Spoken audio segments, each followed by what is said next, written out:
we've covered a lot of Wario on this channel. Heck, sometimes I've reviewed the same game twice. That's how much I love me some Wario. But today, it's time we take the plunge into 3D. Forget the quaint little land adventures, we're exploring the entire world now. That's right, it's time to kick off Wario's console debut with a Wario World. And no, those other games don't count. Sorry, but them's the rules. So, let's go. I'm a lonely Goomba, stuck between two pipes. Well, guess I'll keep on gaming for the rest of my life. So, the game kicks off with all the excitement of watching paint dry. It's a wall of text. Compare this to the vibes of the Wario Land 4 opening, and it's kinda sad. But here's the gist. Wario, being Wario, steals a jewel on one of his adventures. But plot twist, it's evil. Typical. Then it cuts to our boy Wario, who's sitting on his throne, laughing to himself like an absolute maniac. When suddenly, everything starts to collapse. The gem breaks free, and Wario freaks the fuck out, and we end up transported in this magical world. Two key insights here. One, Wario spends his spare time laughing to himself, which in hindsight isn't very surprising. And two, always make sure that you get your gems analysed for evil spirits by an expert before taking it home. You just never know when something like this could happen to you too. Anyways, we got a little hub world here, which is nice, but there's not much to see really, so let's head to the first level. And immediately, this music is a feckin' bop. Out of the entire series, I think this is the tune which captures Wario's vibe the most. Just listening to this makes me want to eat some raw garlic and punch someone in the face. It's that good. But the gameplay, well, it's pretty much nothing like Wario Land, to be honest. It's more like if Streets of Rage got a bit too friendly with Wario. So you're basically going forward and beating the shit out of everything that moves, which deep down is all we really want in life, let's be honest. Wario's got moves too. He can charge like the classic games, butt stomp, pile drive, spin around enemies and yeet them away, or just throw them directly. Heck, he's even taken a leaf out of Kirby's book and starts sucking things up. Well, just coins mostly. I mean, I know Wario loves money, but he's literally eating it now. Dude has a problem. I mean, bro's probably shitting out gold at this point. Having said that, you can spam that move and make Wario do this.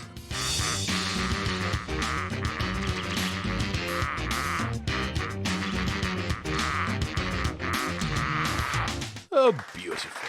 But wait, there's more to this game than just beating the shit out of enemies. Cause there's a surprising amount of exploration too. See, each level has a ton of collectibles to find. You've got 8 treasures, 8 red gems, 8 golden heart pieces, and you've got to rescue 5 of these sprite fellas. You know, I'm surprised there isn't 8. So the levels are jammed packed. You can't go a few steps without something popping up, which isn't a bad thing. So, you'll be going forward, killing things, spinning shit around like a maniac, and making sure the dinosaurs stay extinct, and then you'll stumble upon one of these trapdoors.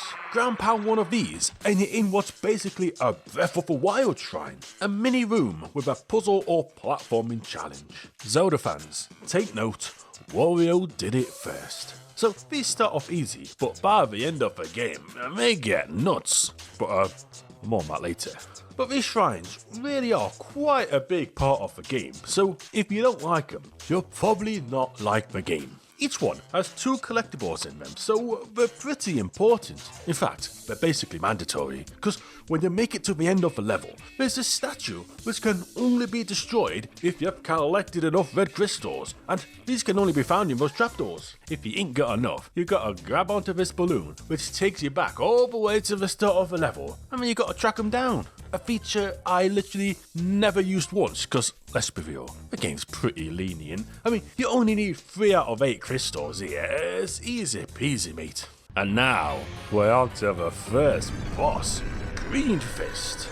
And I don't know if it's just me, but this is kinda scary, I don't know. I mean, he comes out the ground, the music is fucking insanely intense, he's charging around like a maniac. I mean, like, what even is his design? It's like some Frankenstein dinosaur. It gives me the creeps. The boss itself is simple enough though. I mean, punch, dodge, slam him into the ground. And that's our level 1 done. Each world has 2 levels, so on to level 2. And like any good game, each level introduces something new. Like here, you can spin these enemies into these wheels to open doors. And these balls are all over the place. I love how Wario just sort of grabs onto them like a little goblin or something, I don't know. I mean, it looks a little bit weird, but I ain't one to doubt his methods. We're also introduced to these mini-bosses that show up and lock progress till you kill them. Pretty easy though. And sometimes you'll find yourself in these arenas with an endless amount of enemies. Kill as many as possible and get more coins. But well,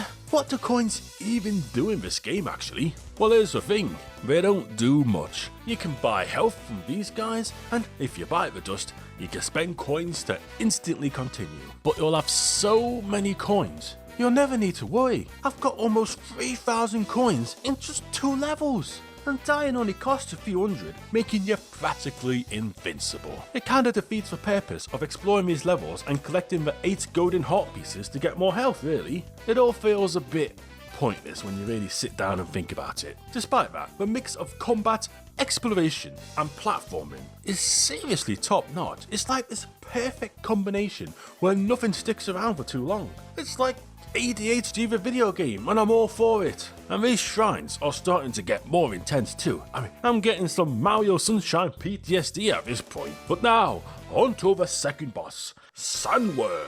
Not the most imaginative name, and honestly, this one is a bit of a letdown. I mean, it pops out the sand, tries to attack you or suck you in, but you can just stand on the edge and nothing can touch you. Did they even play test this? He's doing all this shit, but none of it matters. You just stand up here and avoid everything. I mean, it's a bit of a dud. But hey, 2 levels done, and now it's time for the big bad boss of the world. Man, they didn't slack on the number of bosses here, did they? And what do we have here? Is that a thong? Wait a minute. It's a fucking lipstick wearing dinosaur in a bikini. What the actual fuck? I don't think I've ever seen anything quite like this in a Nintendo game before, but still. Yeah, I think I'd smash. The boss itself is kind of intimidating, but it's pretty easy. The biggest problem really is that the design makes you overthink stuff. It has bandages on his belly, so you think that's a weak point, but nope. And then it has this grabby ball on his tail and even on his tongue, so you'd think you'd have to grab onto those, but nope. That doesn't really do anything either. You just gotta beat the shit out of it like any other enemy. And that's pretty much it. Mate, it feels like I'm being fucking gaslit by Wario Boss over here. Still, it's a solid boss fight, and despite their unique design, its sheer size is seriously daunting. But we win, grab this weird key, and it's off to World 2. The spooky looking one. Now, instead of dealing with dinosaurs, we're up against skeletons. And who shows up but Master Hand's undead sibling? Dry Hand. That sounds kind of wrong actually. But look, he's doing that little signature finger gun move. I mean, they're totally related. Come on now, stay with me chaps. We then navigate through a graveyard, a haunted house, jump into this pit, and bam, the level morphs into some kind of factory. And that's when it hits you. These levels are massive. I mean, I'm not exaggerating. This one took about 30 minutes. And it's not just this one, they're all like this. The music shifts, level theme changes, and it feels like 2 levels in one. And with all those little trapdoor challenges, each level basically feels like an entire world in itself. Which is good, because, spoilers, there's only 8 levels, which is kind of pitiful. Speaking of trapdoor challenges, they're ramping up in difficulty too. We're talking precision platforming here. I mean, check this out. Pro gamer right there. Now onto the boss, and okay, is this game secretly a horror game, or am I just a pussy? Because we're facing off against this creepy doll this time. And let me tell you, it can be kinda tricky. The window of opportunity to get a hit in is tighter than my fucking arse. I mean, it just keeps swinging at me. He's got these lasers too, and then he starts dashing around. Like, man, I think I'm gonna die. Which would be tense. But again, it doesn't matter because I've got almost 5,000 coins, so it's like, who cares? I just instantly spawn back and boss defeated. Next up, and we're in a circus. Great, if you've got a vendetta against clowns and just need to let off some steam. Wario probably finds this therapeutic after his last run-in with a clown. Ah yes, never forgive and never forget. Speaking of never forgetting, did they forget to animate these elephants? I mean, they're sliding across the floor like they're on bleeding ice. It looks weird as fuck. And those cages, clearly, and I mean clearly, not up to code for lions. I'm not trying to be a Karen here, but someone should really call animal services on this circus, I'm telling you. Anyway, we smash through the ground. And boom, we're in our underground city. Just watch your step, because fall off here and you're in the unicorn's lair. Which, by the way, is a good time to mention, if you fall off any stage, instead of dying or respawning, you're just sent here. It's like hell. You're chased by these coin-thieving bastards, and as soon as you touch the water, you bounce around like a bleeding ping pong ball, losing even more coins. The only escape is hitting these boxes and hoping one of them has a spring in them. Honestly, it's just annoying having to deal with this every time you fall. Can't we just like take 50 coins and call it a day? They made a bunch of these mazes too, each with its own theme and layouts, but it's just not a great mechanic. It just kills for pacing, and you've still got thousands of coins anyway. You're literally never gonna run out of coins, no matter how hard the game tries. Thankfully, this whole uniform shite doesn't happen in the shrine areas, which are getting tougher by the way. Let's have another look at these actually, shall we? We've got spinning platforms, rotating balls, and well, looks like Wario's in for a good time. I just hope he's sufficiently lubed up. He's gonna be sore in the morning. I mean, maybe the next shrine will be less, intense. Okay, now you're just taking the piss. Next boss then, and it's a clown. Well, I didn't see that one coming. So he rolls on this giant ball, and then he takes off his fake head to reveal his true face. Now that's what you call masking. I can relate to this clown, let me tell you. But seriously, how many heads does this guy have? I'm getting swarmed over here. I mean, I love head as much as the next guy, but this is ridiculous. But yeah, it's another fun boss. It's impressive how every single level has a unique boss with its own music and original environment. I mean, they really went all out here. But now, it's on to the big World 2 boss. And compared to the last one, it's pretty tame and easy. I feel like I'm missing something. You just keep punching one head and knock it out, and then the other one breathes fire into it. But if you stand in the middle, barely anything can hit you. The tails don't even reach. I mean, it's fun trying to figure out the method, but dying here seems impossible. I mean, there's just nothing to it. But we're halfway through the game now, and yeah, it's a pretty short game. Next, we've got a snow level, and this is where the difficulty starts to ramp up.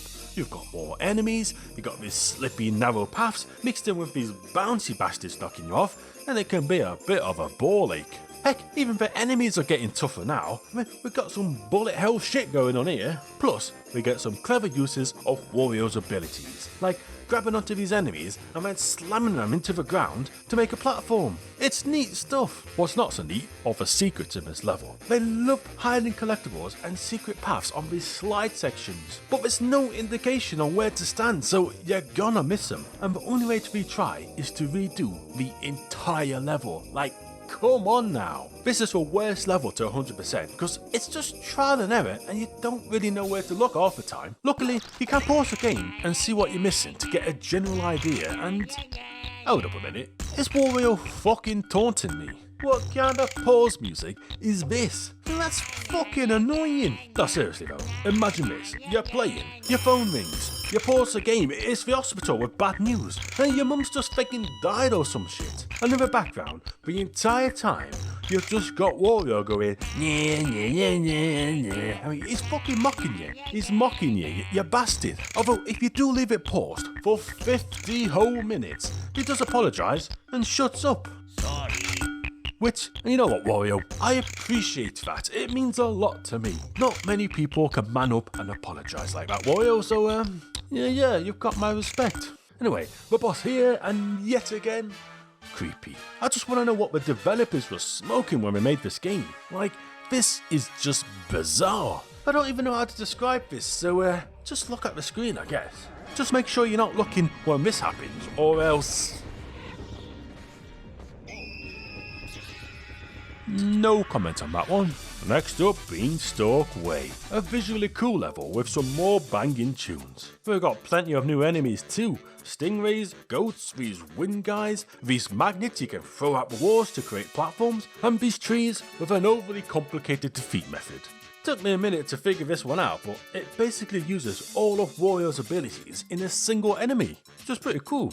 The boss, a giant spider. I mean, it's a great fight. You dodge the attacks, you grab onto these balls, I mean, you've got to time your ground pound just right so you don't go flinging over him. It feels really satisfying when you nail it down. Anyway, it's time for the World 3 boss, and it's a red a brief J. And well, he certainly lives up to the name. God damn, look at that bulge. Either he's sporting a semi, or I'm just really inadequate in the old junk department. I mean, come on now, that's ridiculous. The boss itself is basically a classic Wario Land boss though. You've got to dodge his charges and slam the ground to make him trip up into the lava. Again, it's very easy, but out of all the bosses, this feels the closest to what you'd see in Wario Land.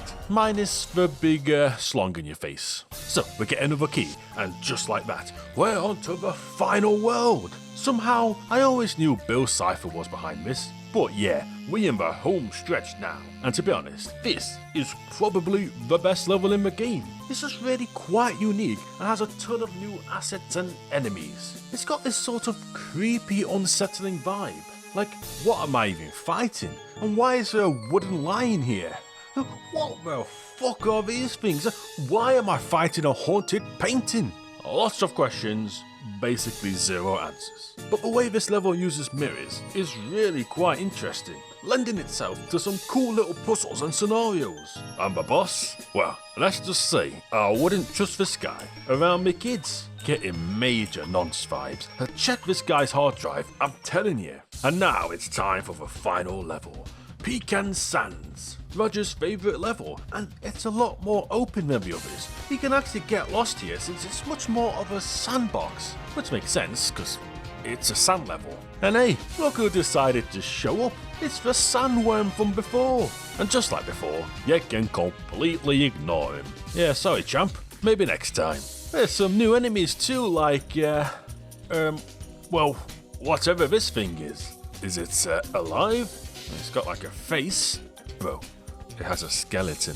That's kind of fucked up. And the Zelda shrines are absolutely ridiculous on this level. Like for real, look at the size of this. It takes you like 10 fucking minutes. And that's if you don't die and gotta start again. It's crazy. You've really gotta have mastered Wario's controls here or you're fucked. And then you got this one and it's like... Man, I didn't expect them to go all out with the difficulty here. It's tough. But yeah, we make it to the top of the pyramid, and it's time for the boss. And wait a minute, does this count as a floating hand boss? I mean, there's hands, and the floating, I don't know, I think it might. The boss itself is pretty easy. It has this cool mechanic where you've got to ground pound into the ground to dodge this fire attack, which is something I've never really seen in a Wario game before, oddly enough. Then you've got to yeet the hands into the boss, and, well, that's it. It's another good boss. Really, there's only been like one stinker so far, which is quite impressive. Anyways, we've got the world boss now, and it's a pirate. Very Wario Land actually, which I like. And the boss itself is probably the hardest one in the game. You're constantly having to swap sides when you gotta grab these balls and throw them a long distance across the ship, and you gotta be precise. And sometimes he shoots this giant one, which totally looks like, well, have you ever seen that Felonious Bolus video? Come on, one of you's gotta know what I'm talking about. He looks like him. But alas, we beat the boss and get the final key. It's time to open that big old chest that's been chilling in the hub world this entire time. Oh, I wonder what's inside. Here we go. And it's the evil gem.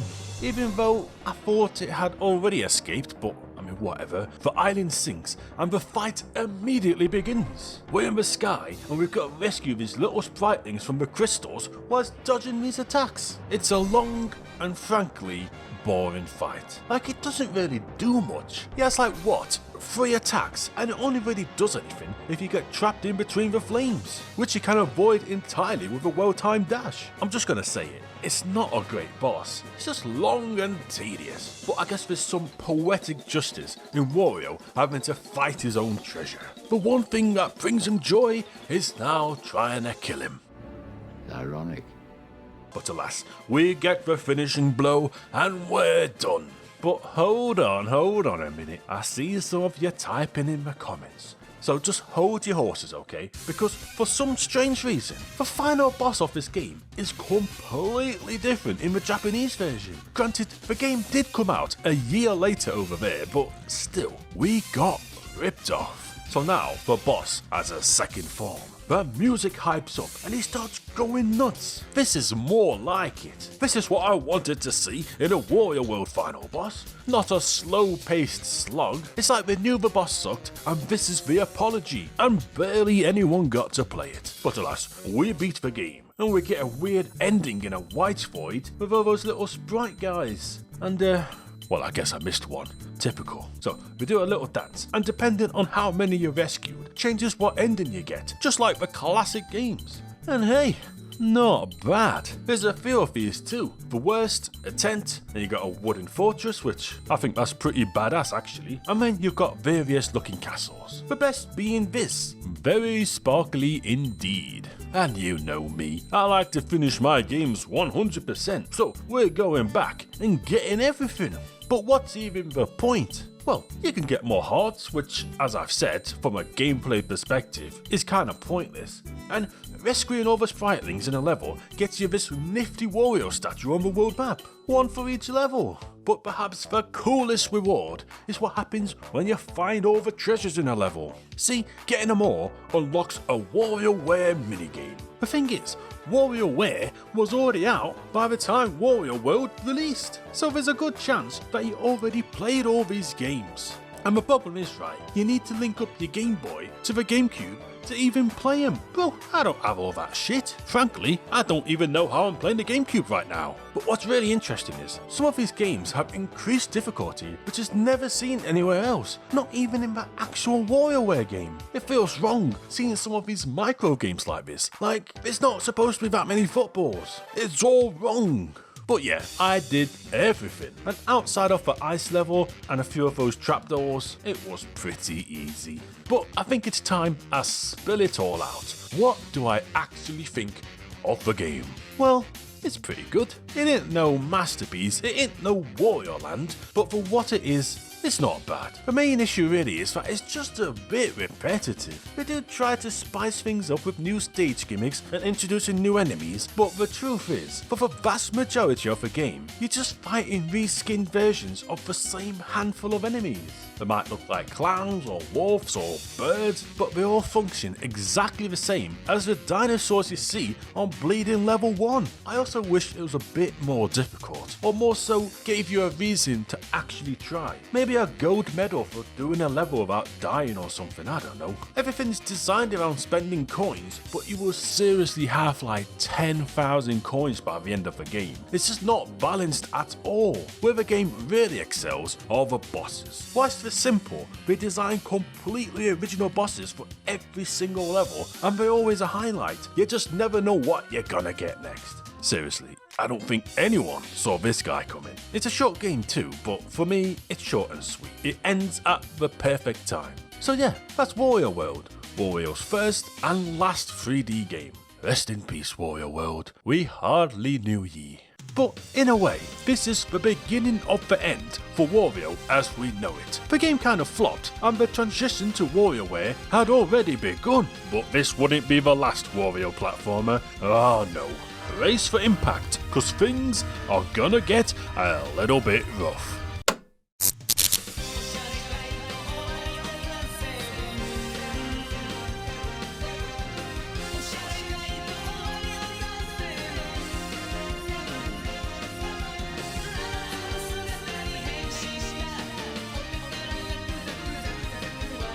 And the Goomba of the week is Dry Paper Hammer Bro. Well, better dry than wet, I suppose. I mean, No one wants a soggy paper hammer, bro, let's be honest. I mean, flopping all over the place or soggy, ugh, gross.